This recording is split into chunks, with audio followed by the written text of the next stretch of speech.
Անգամ խորհրդային ժամանակներում երբ թվում էր թե գաղափարական բազմաթիվ արգելքներ կան, այնուամենայնիվ արևմտահայ եւ սփյուռքահայ գրողները բազմիցս հրատարակվել են խորհրդային Հայաստանում,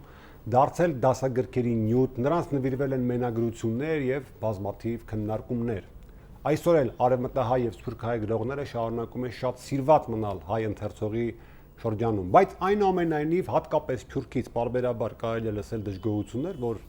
Հայաստանում արևմտահայ գրողներին շատ չեն սիրում, շատ չեն կարդում եւ նման դժգոհություններ կան նաեւ հատկապես ուսուցիչների շրջանում, որ դժվար է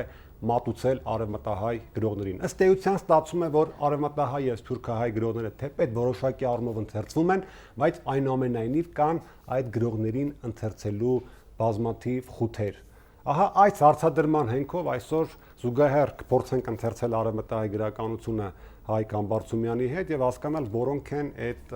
խութերը։ Ողջույն Հայկ։ Ողջույն Արքմենիկ։ Դու շատ ես սիրում արևմտահայ գրականություն, ես գիտեմ։ Չեմ կարող ասել, որ այդպես շատ եմ սիրում, իհարկե սիրում եւ գնահատում եմ, ունեմ իմ սիրելի հեղինակների ստեղծագործություններ, որոնք կարդում եմ, գուցե ինչ որ առիթներ ունեցել եմ նաեւ որոշակիորեն ուսումնասիրելու, քո բարձրացած հարցերը իսկապես մտահոգիչ են եւ կան, ես էլ համոզված եմ, որ արևմտահայ բանաստեղծություն մենք ցավոք քիչ ենք ընթերցում ենք միայն այն չափով, որ չափով դրանք ներկայացված են դպրոցական, գուցե նաեւ բուհական, ուրեմն ծրագրերում, բայց այդպես նոր վերլուծություններ, նաև նոր ընկալումներ, նոր դիսկուրսներ ինձ թվում է քիչ է ստեղծում արևմտահայ գրականության շուրջ, հայ այսպես մասնագիտական հանրության մեջ։ Շատ դեպքերում հեղինակների ընթերցման, ստեղծագործությունների ընթերցման եւ ուսումնասիրության հիմնական ազդակային է, որ նրանք եղեռնազոհ են։ Կամ մեկ այլ տեսանկյունից, որ նրանք վաղամեռիկ են, օրինակ Դուրյան, Մեծարենց եւ այլն։ Դու բացացիր միանգամից խնդիրների մի կոմպլեքս, բայց ես կուզեի մի փոքր հեռվից սկսենք, ինչպես ընդունված է, էլի, որտեղ իհարկե ճակատագրի բերումով, ազգային ճակատագրի բերումով մեր գրականությունը զարգացել է ահա երկբևեռ, երկճյուղ, արևմտահայ եւ արևելահայ եւ ինչպես փորձը ցույց է տալիս ըստ էության ժամանակին գոնե մինչեւ խորհրդային կարգերի հաստատումը այդ բաժանում այդքան կատեգորիկ չի եղել, ինչու, որովհետև եղել են փոխադարձ շփումներ, գաղափարների փոխադարձ այսպես ներդրումներ, օրինակ Մկրտիչ Պեշիկ Թաշնյանի ստեղծագործության մեջ կարելի է տեսնել Միքայել Նալբանդյանի ստեղծագործության արձագանքներ։ Բայց նաև հակառակն էլ գիտենք, օրինակ Արևելայի իրականության Շիրվանզադեի վերաբերմունքը Պոլսում, այո, Պոլսում, երբ որ անգամ Պոլսում նվիրեցին Շիրվանզադեի ստեղծագործության կարծեմ 31-ին նվիրված երեկո տեղ ունեցավ։ Արևմտահայ քննադատները անդրադառնում էին արևելահայ գրողներին, արևմտահայերին եւ այդպես մինչեւ ըստ էության խորհրդային կարգերի հաստատումը եւ երբ իսկապես առաջացավ որոշակի պատնեշ այս դեպքում նաեւ սփյուռքահայ, հա, գրողների պարագայում գաղափարական խնդիրը կարող էր բերել օտարացման արևմտահայ եւ սփյուռքահայ գրողներից։ Ինչու եմ սա ասում, որովհետեւ տես այնուամենայնիվ բարձրացած խնդիրները կարող էին հարիր չլինել խորհրդային հասարակարգին, հատկապես սփյուռքահայ գրողների պարագային, որովհետեւ ուզենք թե չուզենք, այս էլ ճակատագրի բերումով ազգային տարը այրենասիրական, գաղափարական, ամեն դեպքում արևմտահայ գրականության մեջ ավելի շատ էր, քան արևելահայ, իսկ խորհրդային երկիրը չէր ընդունում։ Իր բառով ասած դա նացիոնալիզմ էր, տեղական շովինիզմ։ Իսկ ուրիշ խնդիր կա, եթե հատկապես պոեզիային անդրադառնանք, արձակի դեպքում մի փոքր այլ է, մի քիչ հետո կասեմ, ուրեմն պոեզիայի դեպքում մենք ունենք էսթետիկական տեսանկյունից գուցե դժվար ընկալվող ստեղծագործություն, որովհետև գիտենք նույն հեթանոսական շարժումը, բանաստեղծության այնտեղ գրական այդ մշակութային միջավայրը, ամսագիր եւ այլն հանդես էր հրատարակվում եւ Մեհյանը, այսինքն այս բոլորը գաղափարական առումով մի փոքր գուցե անկալն է եւ հետագոյում է եւ էսթետիկական տեսանկյունից ինձ թվում է դժվար ընկալման խնդիրներ կային, եթե նույն մեր վաղամեռիկ հեղինակների, ոչ իհարկե հեթանոսության եւ այլն հետ կապված Դուրյանի, Մեծարենցի պոեզիան ինչ որ ձևով ընկալվում էր, ամեն դեպքում ընկալվում է եւ մեկնաբանում է առաջին հերթին նրանց կյանքի դրվագների, նրանց ճակատագրի եւ այլնի համաբանությամբ, բայց էսթետիկական տեսանկյունից ինձ թվում է սովետական գրականագիտությունը այդքան լավ, սովետահայ գրականագիտությունը այդքան լավ չի անդրադարձել, ել չեմ ասում Վարուժանի խնդիրը կա, այլ չեմ ասում, օրինակ, ընդհանրապես չընթերցված հեղինակներ կան, ինտրան օրինակ, կամ շատ դիմախոսները կարող են հիշել Հրանտ Համրազյանի մենագրությունները, կան իհարկե, չի կարելի ուրանալ, հետաքրքիր աշխատանքներ եւ կարեւոր աշխատանքներ կան, բայց այդ էսթետիկական տեսանկյունից ինձ թվում է ավելի լավ վերուցվել են սփյուռքահայ հեղինակների կողմից, օրինակ Պլտյանի կողմից, Վարուժանի պոեզիան։ Դե որոշակի հոգեբանության դեպքում, այո, Արցախի դեպքում մի փոքր այլ է, Արցախը ինձ թվում է ավելի հոգեհարազատ եւ ընկալելի է, եթե չգիտեմ Համաստեղի ստեղծագործությունը։ Զոհրաբ, հա։ Հա, Զորապն էլ, Համաստեղը, Մնձուրին։ Տես հայտնի բան է, որ արևմտահայ գրականության այնուամենայնիվ այսպես աշխարհ տանող լեզուն ֆրանսերենն էր, հա, որտեղ իրենք որպես հոտալեզու դրան էին տիրապետում եւ անգամ գուցե մեր ժամանակների համար ապշելու փաստել լինի, անգամ Դոստոևսկու, Տոլստոյի հաստափոր վեպերը մերոնք արևմտյան Հայաստանում թարգմանում եւ հրատարակում էին ֆրանսերենից։ Արևելահայ գրականությունը առավելապես ռուսական, այսպես կողմնորոշվածություն ունի եւ աշխարհը բացող պատուհանը իրենց համար ռուսերենն է։ Այստեղից կարող է բխել այդ էսթետիկական։ Այո, նաեւ այդտեղից բխելու, իհարկե, նաեւ հենց այդտեղից թե աշխարհի հետ ինչպես են առնչվում, ինչ միջոցներով լեզուն եւ նաեւ որ գրականությունների հետ են առաջին հերթին շփվում, անպայմանորեն սա մեծ դերակատարություն ունի եւ այստեղ նաեւ ընթերցողի համար էլ կարող է այս ուրեմն էսթետիկան բանը փոքր-ինչ անընկալելի լինել կամ սահմանափակ ձևով ընկալվել, որովհետև ամեն դեպքում մշակութային գրական այդ ազդեցության շրջանակը կա եւ ինչպես ճիշտ նշեցիր, իհարկե արևելային իրականության մեջ ռուսական գրական մշակութային ավելի այսպես ազդեցության ոլորտում ենք։ Տես, ես խոսեցի դասագրքերում ներգրավվածության մասին, դու էլ կհիշես դպրոցական տարիներին, բնականաբար անցել ես արևմտահայ հեղինակների, բայց ինչն էր այստեղ հետաքրքիր, որը հետագայում իմ կարծիքով ծառայեց որպես խուտ, հա, ընկալման եւ սիրելու նաեւ տեսանկյունից, որ նույն Դանիել Վարուժանից օրինակ հիմնականում դասագրքերում ընտրվում եւ ընդգրկվում էին գործեր, որոնք ունեն սոցիալական, այսպես արժեք, հա, ասենք Գողգոթայի ծաղիկներ շարքից հիմնականում եւ այլն, բայց ասենք այն բանաստեղծները, որոնցում Վարուժանը իսկապես փայլում է որպես էսթետ, գեղագետ, դրանք որպես կանոն ծանոթ չէին ընթերցողին։ Այդ հատկապես նկատի ունեմ հեթանոս երկեր շարքի բանաստեղծությունները։ Նույն Սիամանթոյի դեպքում գրեթե այն իր հայրենասիրական, հեղափոխական գաղափարները տեղ չունեին դասագրքերում հիմնականում նրա մի փոքր այսպես ասեմ անշար գործերն էին։ Նույն միտումը կար նաև Զոհրաբի պատմվածքների ընտրության դեպքում, Երուխանի պատմվածքների ընտրության դեպքում։ Դասագրքերի դեպքում դպրոցական նաև այստեղ տարիքային խնդիրներ կան, այսինքն հարցեր կան, պատկերներ կան օրինակ նույն Վարուժանի ստեղծագործության մեջ, որ երևի թե ենթադրում եմ, որ երեխաներին հարմար չեն լինի։ Ես նույնիսկ անկախության շրջանում մի ավելի զարմանալի դեպք գիտեմ, երբ որ մի անգամից ջարդվեց այդ տաբուն եւ հանկարծ դասագրքերում հայտնվեց Օ Տալիթա բանաստեղծը, որտեղ այնպիսի տողեր կան, որ 7-րդ դասարանության համար գուցե շատ անկալելի են։ Իմ ասած ուրիշ բան է։ Այս տեսակ ներկայացումը, սոցիալականացված ներկայացումը եւ արևմտահայ եւ սփյուռքահայ գրականության չի բերել որոշակի տաբուի ձևավորման եւ հետագայում դժվար ընթերցման բնականաբար։ Չգիտեմ, դժվար ընթերցման գուցե ընդհակառակը բերել է այդ ստեղծագործությունների հեշտ ընկալման, որովհետև այդ ձևով են ներկայացվել եւ մարդկանց դա է ավելի հոգեազատ եղել, ոչ թե էսթետիկական, ինչ որ գաղափարներ կամ քրիստոնեական եւ այլ ինչ որ գաղափարներ, որոնք ընկալման տեսանկյունից ավելի բարդ են։ Սա նյութն է, հա, ըստ էության նյութն է, բայց նաեւ չժխտենք նաեւ, որ ես ինքս իմ ուսումնառության շրջանում էլ դրան բախվել եմ, որ ուսուցիչներն իրենք էլ այդքան շատ կոպիտ ասած գլուխ չեն դնում արևմտահայ եւ սփյուռքահայ գրականության հետ, հատկապես պոեզիայի դեպքում գլուխ չեն դնում եւ սա բերում է նաեւ օրինակ որոշ գրողների հանդեպ այսպես կլիշեացված պատկերացումներ։ Հիմա ցանկացած դպրոցականի կամ անգամ 20 տարիքի համալսարանում սովորող կամ համալսարան ավարտած բանասերի անգամ եթե վերցնես, երբ որ հարտած մեծ արենթիտ ինչ բանաստեղծությունները հիշում, սիրեք Աքասյաններ ու Շուքին տակ, բայց ասենք այդ բանաստեղծի ստեղծած մյուս գործերը մնում են այդպես էլ չընկալված։ Այս հարցը այսպես տամ էլի, հնարավոր է գլոբալ առումով ասել, որ մենք սիրում ենք արևմտահայ գրականություն, երբ որ ըստ էության չենք ընթերցել։ Մենք սիրում ենք արևմտայի գրականություն, մեր ժողովուրդը անկախ ընթերցման մակարդակից իմ տպավորությամբ գնահատում է այն էկզոտիկան, որ կա ամեն դեպքում, գնահատում է գեղեցկությունը, հնչեղությունը, եթե նույնիսկ չենք հասկանում այդ պատկերները, բառերը կարող են մեզ համար անհասկանալի լինել, բայց նաև կրկին ժամանակ չունենք, չենք հատկացնում, դպրոցում ընթերցում ենք, բուհում ընթերցում ենք, բայց հետագայում, չգիտեմ, շատ քչերը կարող են ձեռքներին վերցնել գիրքը եւ օրվա մեջ կարդալ։ Պարուսևը կարող են կարդալ, Չարենցից ինչ որ բաներ կարող են ընթերցել, ժամանակակից հեղինակների գործեր, չգիտեմ, Հովհաննես Գրիգորյան, Հակոբ Մովսեսյանը կարող են ընթերցել, բայց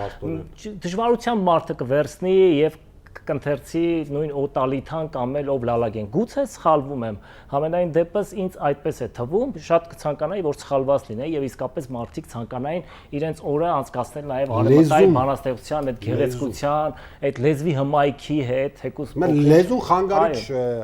գործոն է, ենթադրենք այդպես է, ենթադրենք պատկերներ կան, բանաստեղծական մետաֆորներ կան, որոնք արևմտայի լեզվի առկայությամբ իհարկե էլ ավելի դժվար ընկալելի կարող են լինել։ Սա հաղթահարելի խութ է։ Անպայմանորեն հաղթահարելի խութ է, կարևոր է, որ ճիշտ ստեղծագործություններ ընտրվեն դպրոցական, բուհական ծրագրերում, տարբեր առիթներ լինեն, որտեղ վերահրատարակվեն արևմտայի բանաստեղծների հատկապես գործերը եւ այնտեղ, չգիտեմ, նաեւ առաջաբաններ լինեն, որոնք մատչելի ձևով ներկայացնեն։ Գուցե ծանոթագրելու կարիք կա։ Արվում է իհարկե, ես կարծում եմ, որ շատ աշխատանք կարում ես ինքս էլ վերջի տարիներին հատկապես նահատակ մեր գրողների, արևմտայի գրողների գործերի տարբեր ընտրել։ Եվ շատ հեղինակներ կան, որ ընդհանրապես ծանոթ չեն։ Այո, ես այդտեղ բախվել եմ մեկ այլ խնդրի, տես այս հարցում Սփյուռքի եւ մերոնց այսպես հայաստանցիների կարծիքները չեն ներդաշնակվում, ինչու, որտեղ այստեղ ծագում է ուղղագրության հարցը, հա։ Նույն ես ստիպված եմ եղել օրինակ Արտաշես Հարությունյանի ընտրանին հրատարակել դասական ուղղագրությամբ, բայց Ռուբեն Զարդարյանի պարագայում նախընտրեցի ժամանակակից ուղղագրությունը բացատրեմ ինչու, որովհետև պոեզիայի դեպքում ուղղագրությունը իմ ընկալմամբ խաղում է ոչ միայն զուտ ընթերցման այսպես դեր, այլ նաև շատ կարևոր ֆունկցիա ունի բանաստեղծության տաղաչափության, հանգավանկային այդ չափերի գործում եւ այսի մի օրինակ բերեմ, հա Պետրոս Դուրյան ունի բանաստեղծություն, որը կառուցված է տավիղի տեսքով գնալով, հա, տողերը պակասում են, բայց երբ որ դա վերածում ես մեր ուղղագրության, այդ տավիղը խախտվում է։ Այսինքն այս տեսակ տրփություններ կան։ Ռուբեն Զարդարյանի դեպքում ինձ ավելի շատ օրինակ մտահոգեց նրան ավելի շատ կարդալ տալու, ավելի լայն շրջանակներ ընդգրկելու գործոնը, որը կարող էր ուղղագրությունը խանգարել, քան հավատարիմ մնալը գրողի։ Հետո վիզուալ առումով ես նկատել եմ, որ մեր ընթերցողները հենց ուղղագրությունը տեսնում են, անմիջապես այո, որոշակի այսպես կանգառ է լինում եւ գուցե այլևս չէ շարունակում, որովհետեւ մտածում եմ, որ ճիկ եւ ջանք է պետք, որպեսզի սա ընթերցես։ Տես խորհրդային շրջանում, որից այդքան իբր դժգոհեցինք, բայց այնուամենայնիվ տես այդ շրջանում իրականացվել է Պետրոս Դուրյանի երկերի լիակատար ժողովածուի ակադեմիական հրատարակություն, 10 հատորով հրատարակվել է Հակոբ Պարոնյանը, Վարուժանի երկերի եռահատոր ժողովածու է հրատարակվել, Պետրոս Դուրյանի երկհատոր, Մկրտիչ Պեշիկ Թաշտյանի մի հատոր, եւ ընդհանրապես տեքստաբանական առումով շատ գործ է արվել, բայց այսօր ակնառու են արդեն դրանց բազմաթիվ տեքստաբանական թերությունները եւ ընդ որում Սփյուռքն էլ այդ գրքերը ուղղակի չի համարում գոյություն ունեցող Սփյուռքի գրագետները հատկապես, որտեղ դրանք հավատարիմ չեն մնացել այդ ուղղագրությանը, հա, հեղինակային ուղղագրությանը։ Իսկ սա ընթերցողին ինձ օրինակ հետաքրքիր ընթերցողին խանգարում է ուղղագրության փոփոխությունը զուտ ոչ միայն ասած վիզուալ տեսանելի կողմով, այո, իհարկե խանգարում է եւ նաեւ շատ ընթերցողներ մենք չգիտենք ինչպես ճիշտ ընթերցել այս բանաստեղծությունները, գուցե սա էլ խանգարում է, որպեսզի մենք սիրենք այս բանաստեղծությունը հավուր պատշաճի։ Տես, երբ որ գալիս ենք մի քիչ առաջ, արդեն բախվում ենք սփյուռքահայ գրականությանը, խնդիրը այստեղ շատ ավելի բարդանում է, ինչու, որովհետև սփյուռքահայ գրականության պարագայում խորհրդային այսպես գաղափարախոսները այստեղ արդեն հատուկ ընտրություն ունեին։ Հատուկ էին ընտրում, ինչու տես, եթե արևմտայի գրականության պարագայում արդեն կային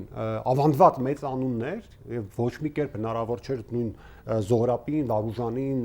Մեծարենցին այսպես դուրս մղել, հա, գրականության ընթացքից եւ չանցնել, ապա Սփյուռքի դեպքում կար ընտրության որոշակի գործոն։ Նախ Հայաստանում ներկայացվեցին այն գրողները, որոնք փառված էին խորհրդային Հայաստանի գաղափարը, քաղաքական կողմնորոշման հարցը։ Այո, քաղաքական կողմնորոշման եւ այդ առումով որ նա Կարապետ Սիտալի պես թողից ներբի միջակ բանաստեղծը Հայաստանում տպագրվում էր, բազմիցս նույնիսկ եկավ Հայաստան գնաց, բայց ասենք Նիկողոս Սարաֆյանի պես մեծ բանաստեղծը առեսօր գրեթե ծանոթ չի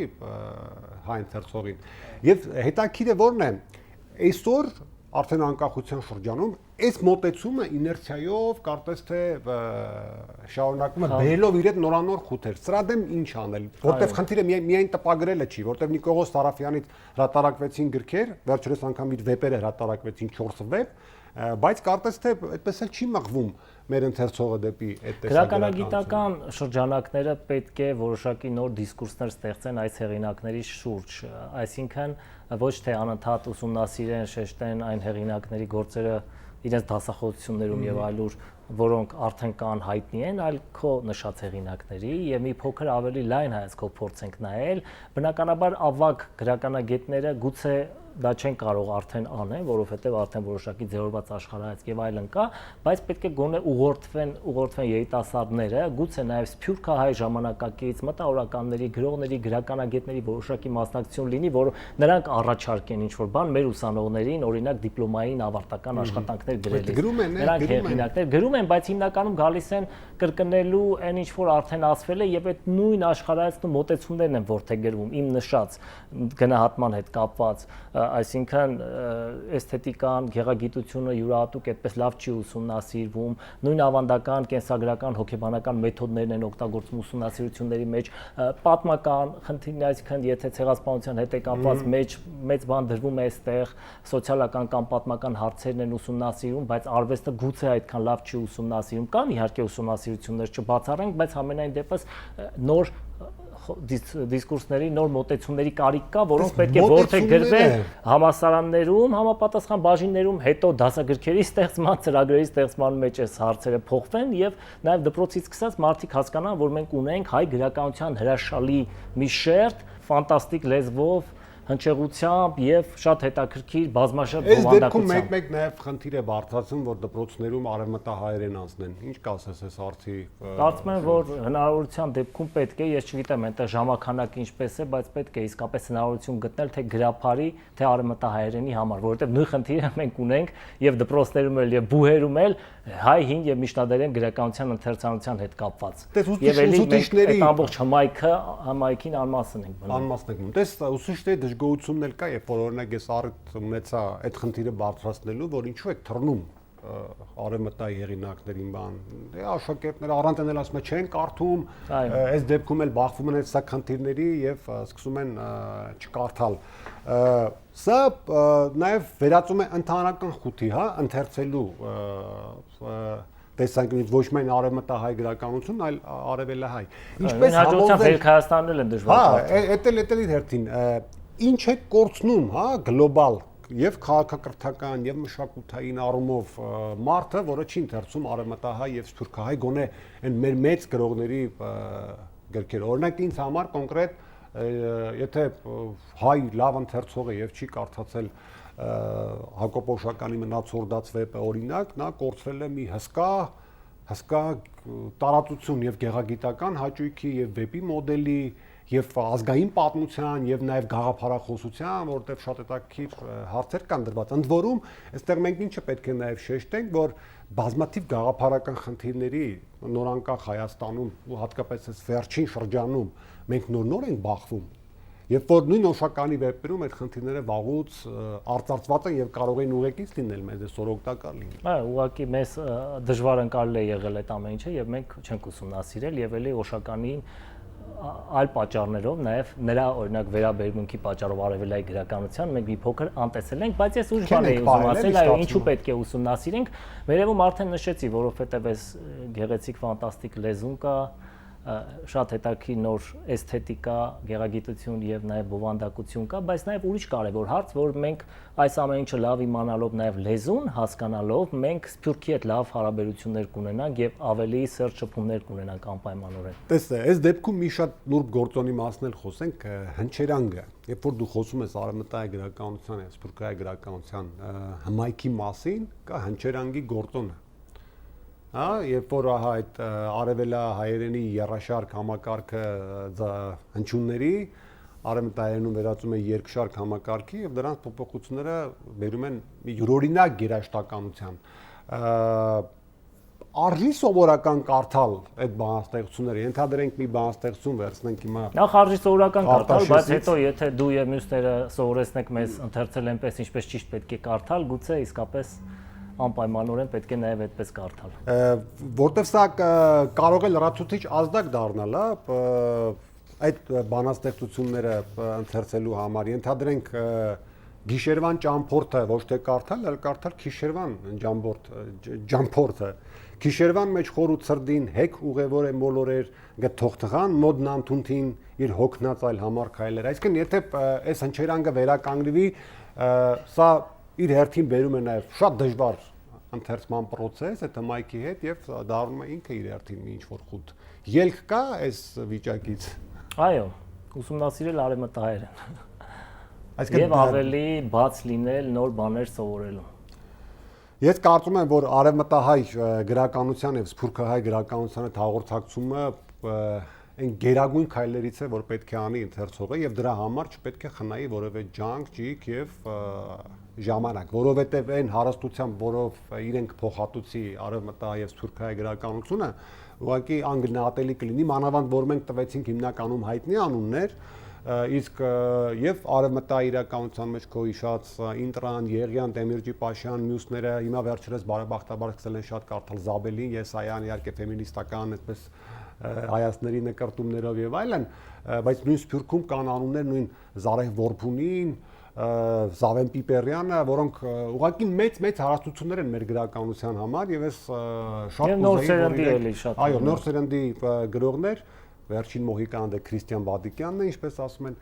իրենց կարդալ իսկապես կբերի նաեւ իմացական մեկ այլ մակարդակ, որովհետեւ այստեղ մի շատ կարևոր հատկանիշ կա։ Դա գրականություն է, որը ստեղծվել է ոչ Հայաստանում, բայց հայերեն։ Սա ֆենոմենալ հատկանիշ է, որը մենք պետք է զուգահեռ ընթերցենք արևմտահայ հրաշալի գրականությունը եւ ոչ պակաս հրաշալի սփյուռքահայ գրականությունը։ Այո։